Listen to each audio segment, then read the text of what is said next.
Hey, if you want access to the transcripts, the show notes, and the links talked about as part of this episode, you can head to seven. So the word all spelled out, SEVEN hyphen health.com/316.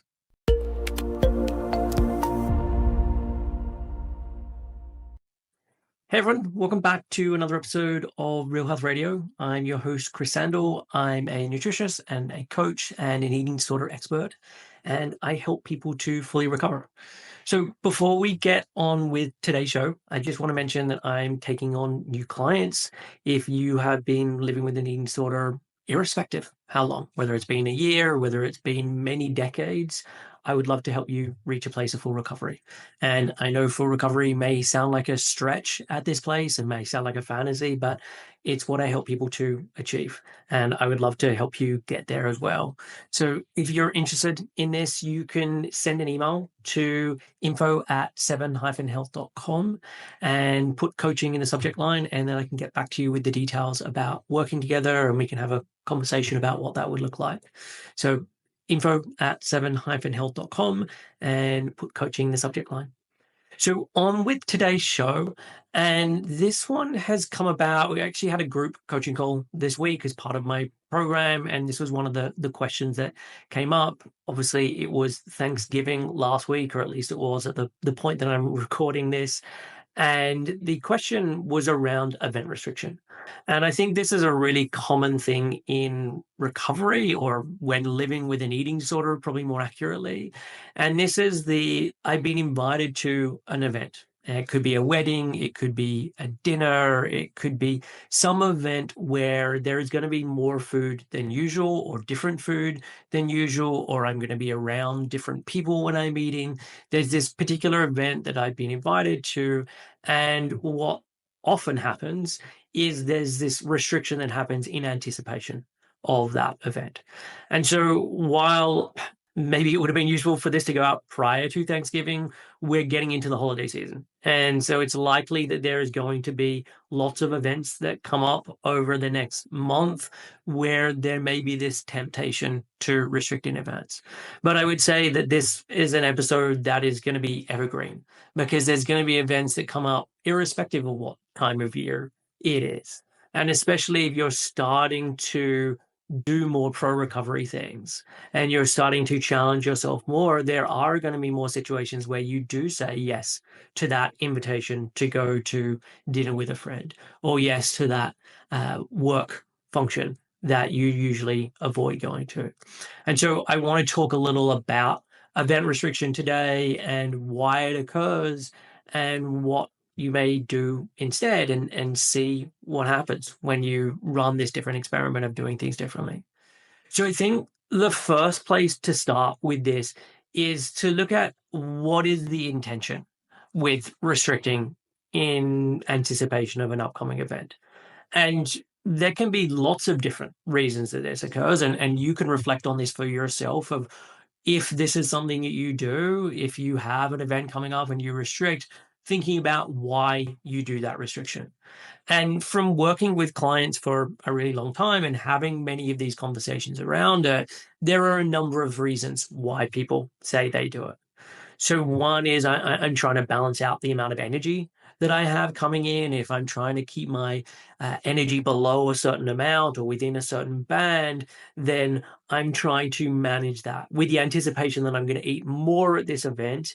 And so I need to restrict more in advance of that so that I still come out at the same general level that I come out every day.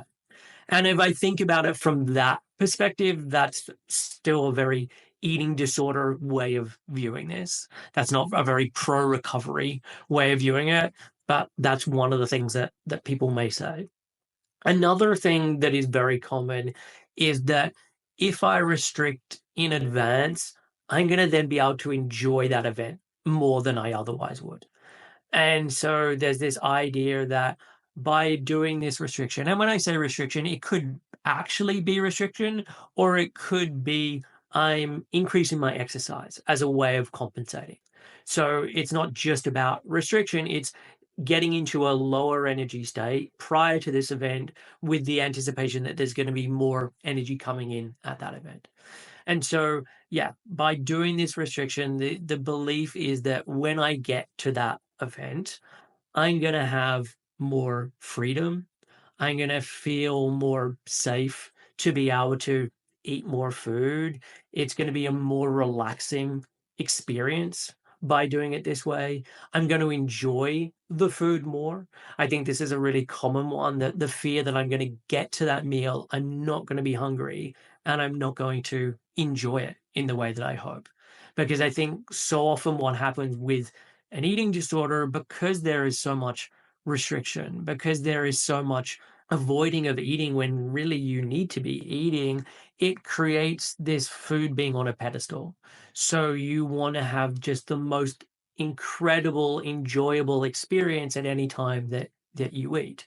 And so you're trying to do things, or the eating disorder is convincing you of all of these different things that is going to make that the most heightened experience and the most enjoyable experience. So often clients are like, I need to get everything done first and then I can eat, because then I'll be absolutely most relaxed in that situation.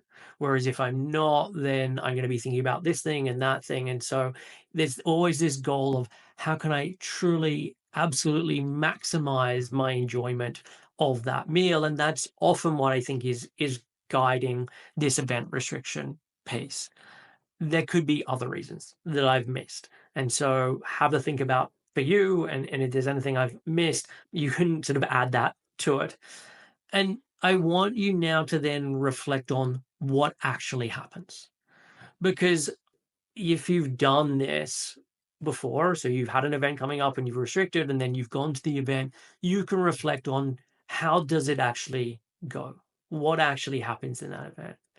And typically, what I find is that it doesn't work in the way that people anticipate that it's going to work. So, as I said, the feeling is if I do this restriction, then when I get to the event, there's going to be less anxiety, there's going to be more freedom, I'm going to feel more calm, I'm going to be able to truly enjoy that food to a degree that I wouldn't have been able to do it otherwise. But what happens when I speak to people and they've done this is actually, when they get to the event, there's high amounts of anxiety. It hasn't really lowered the anxiety in the way that they would have hoped. And maybe there's the eating disorder saying, well, if this is how anxious you are now, imagine what would have happened if you've eaten more today. But people don't typically turn up at that event and be like, oh, I feel really calm and relaxed. Actually, it starts to increase the anxiety. And then when the food is there and it is available and they have the opportunity to eat, that idea of having real freedom isn't really there either. And often there's still this huge amount of anxiety and worry.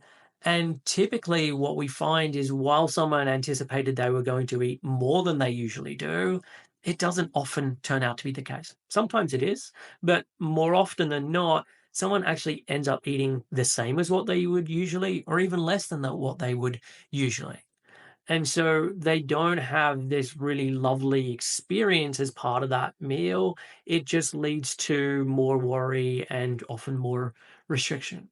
They don't have this really enjoyable piece with it in terms of the food enjoyment with it either, because when you're in that more anxious state, it has an impact on your enjoyment of it. And I think there's this misunderstanding as well of when I'm hungry, I enjoy food more. If I get even hungrier, I enjoy it even more. Like it just continues to go up and up and up and up. And that the more hungrier I get, is going to then have the impact of just making this so enjoyable.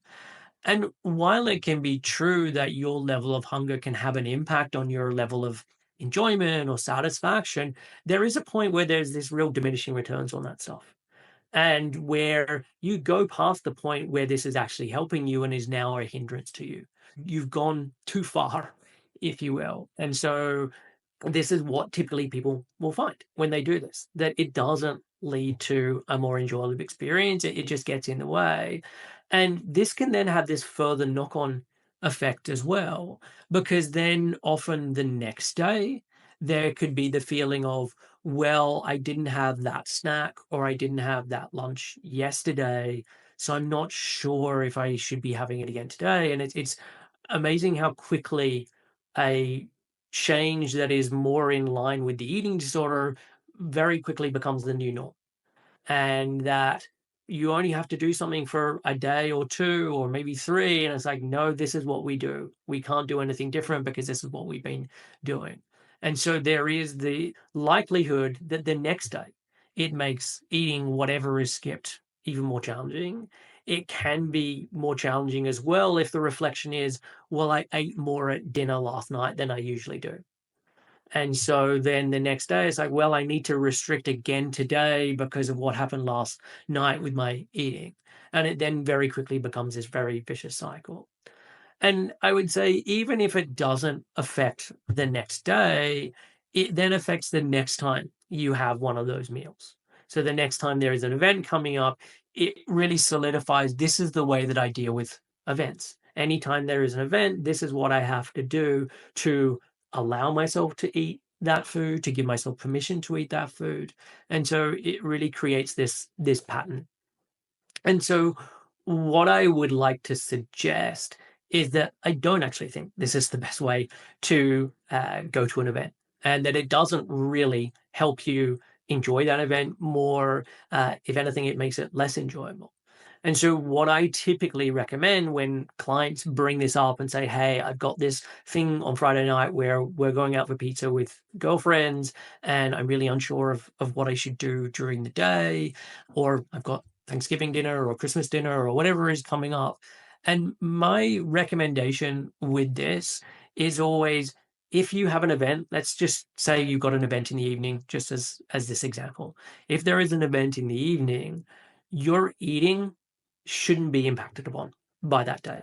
Even if you truly believe that that evening meal is going to be more or even significantly more than you would usually eat, I still suggest that you don't change anything throughout the day, that you're not restricting in any way.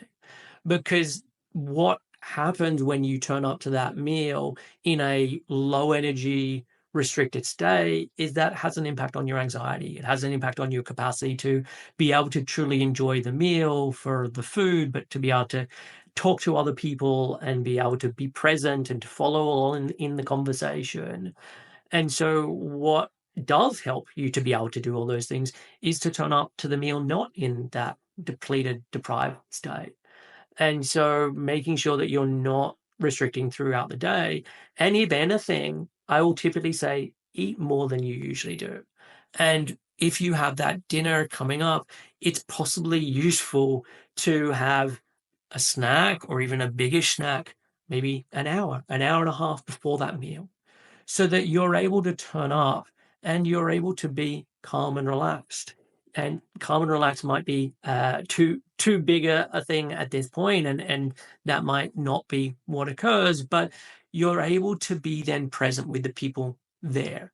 Because what often happens with a meal like this is that you turn up, there's talking, there's chatting. If you're at a restaurant, it might be then another half an hour, could even be an hour before food is even served.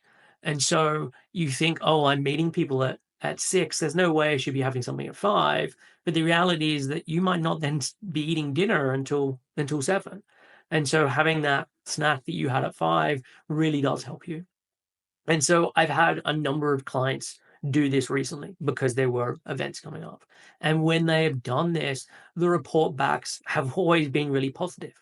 It's, I was actually able to be calmer with my friends. I was able to participate in conversations. I was able to enjoy the food more because I wasn't so ravenous at the point that I was sat down, or the point that the food was being put in front of me. And I was able to enjoy not just the food, but the experience there.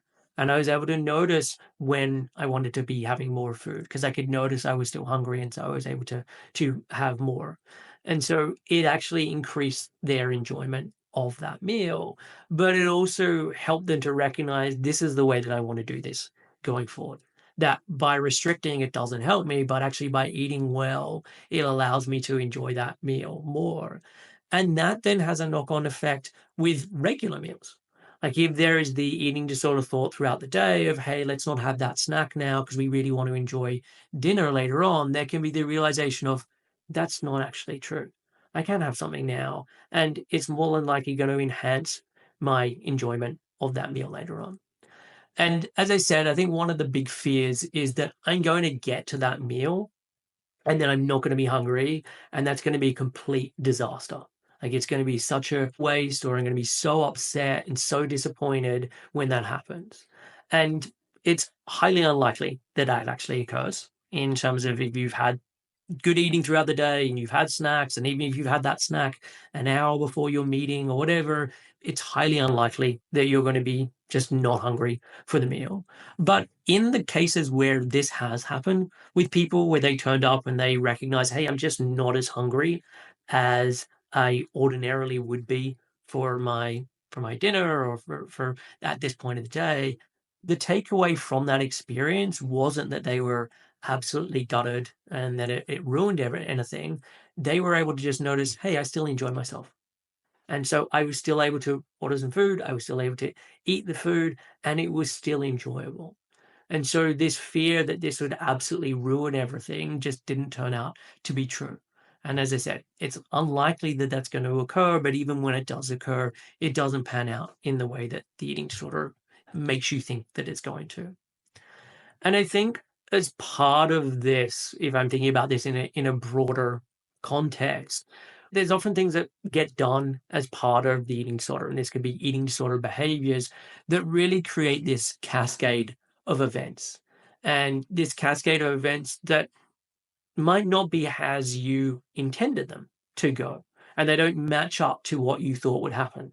So in this example, I restrict before this big meal in the hope that it will lead to more calmness, a reduction in my anxiety, and a more enjoyment of the food, but it does the opposite. It increases the anxiety. You get to this more low energy state, you're more ravenous, you're more unable to be able to focus and concentrate, and it leads to a diminished enjoyment of that meal. And like another example of this could be around exercise, and this is something that I hear often in this same vein, that I exercise in the morning, and I do that exercise in the morning because it then allows me to eat more throughout the day. It helps me to be able to eat more throughout the day, because if I didn't have that, I wouldn't be able to allow myself to do it. And if someone's been doing that for a really long time, on the surface, that is truly how it feels to them. But typically, what happens when someone is exercising in the day, especially at the beginning of the day, especially if they're doing it in a fasted state, it has an impact on someone's hunger and on someone's appetite, and it blunts that response. And for someone who's really wanting to continue on with the eating disorder, that might feel like, great, this is actually what I want to have happen. But if someone is truly wanting to recover, that's not what you're wanting to have happen. You're wanting to get proper hunger signals and appetite signals from the body. And as scary as that may sound, you're wanting to get this feedback from the body.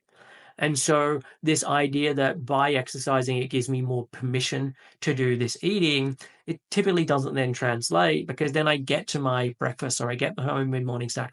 I'm just not as hungry as I would be if that exercise hadn't happened. And then that has an impact on the amount of energy that is consumed throughout the day. Versus, hey, I have put a pause on that thing, and I'm noticing that there is more hunger coming up throughout the day. And as hard as it may be to be able to give myself permission to eat, there's a lot more cognitive dissonance when I'm not doing that, when I'm now restricting against that hunger or resisting against that hunger, because it's very obvious that I'm now really hungry and I'm saying that I'm wanting to recover. And so, actually, by removing that exercise in the morning, that is allowing someone to really recognize their hunger and to then do something about it, to follow through on that and to do the recovery that is going to be so helpful in changing the quality of your life for the better, to be able to have the kinds of relationships that you want to have, to be able to have the freedom to be able to just go out to a meal and not have the first thought be, my God, what am I going to have to do today to be able to allow myself to do that, to compensate or to restrict, or even, hey, I'm just going to have to cancel because I can't bring myself to be able to go to that thing. Because that's not the life that I want you to be living. I want you to have the freedom to be doing the things like going out and seeing friends and being able to participate in things like this. So that is what I wanted to talk about today. As I regularly say with clients I work with, I want you to run this experiment. I never know exactly what's going to happen with someone. And I would love to be able to say, I know exactly categorically what is going to happen in every situation. But the reality is, I don't. I have a pretty good indication, a pretty good hunch. I've been doing this for a long time. I understand how things work. And so I have a pretty good indication that this is going to increase your enjoyment and increase your ability to eat more at this meal. And so my suggestion is run this experiment. If you have an event coming up, do as I've suggested as part of this podcast and see what you notice.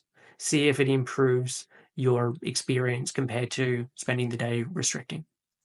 So that is it for this episode. As I said at the top, I'm taking on new clients. If you are wanting to recover from an eating disorder and reach a place of full recovery, then I would love to help. You can send an email to info@7-health.com and just put coaching in the subject line. That is it for today's podcast. I will catch you again next week. Until then, take care and I'll see you soon.